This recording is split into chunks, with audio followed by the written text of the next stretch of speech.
Da, voting.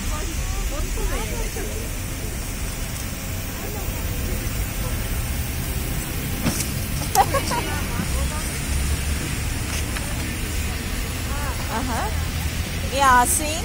կարող ենք կոտրել բռնության շղթան։ Всё,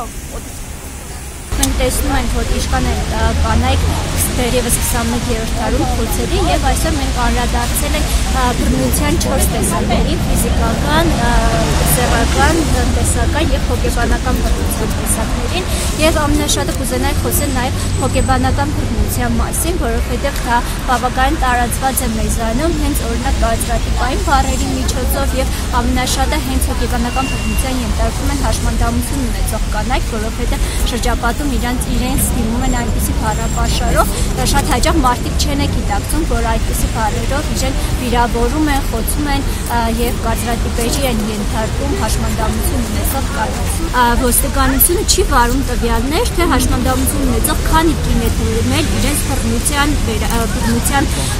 երբ որ բռնության է ենթարկվել, այսինքն սա բավականին տխուր ցուցանիշ է, բավականին տխուր արձանագրում կարող են կանել, որ չկա առանձնացում, թե հաշմանդամություն ունեցող կանայք քանիսն են ենթարկվել բռնության։ Այս պարագայում, եթե մենք ունենայինք թվային տվյալներ, հաստատ ավելի հեշտ կկարողանայինք այս խնդրին լուծում տալ, որովհետև ելի եմ նշում, որ հաշմանդամություն ունեցող կանայք հետազոտությունների ցույց են տվել, որ ավելի շատ են ենթարկվում բռնության, քան հաշմանդամություն ունեցող տղամարդիկ եւ հաշմանդամություն չունեցող կանայք։ Ինչ վերաբերում է բռնությանը Շիրակի մարզում ընդհանուր, մեր գործընկեր կազմակերպություններն էլ արդեն նշել են, որ 2024 թվականին ելի Շիրակի մարզը առաջատար մարզերից է մնում եւ ինչպես որ Գեղարքունիքն է առաջատարներից, Երևանը ուղղակի բնակչության քանակով կարող են նշել, որ ամենաշատ բռնության դեպքերը այնտեղ են արձանագրվել եւ այստեղ մեզ կարող է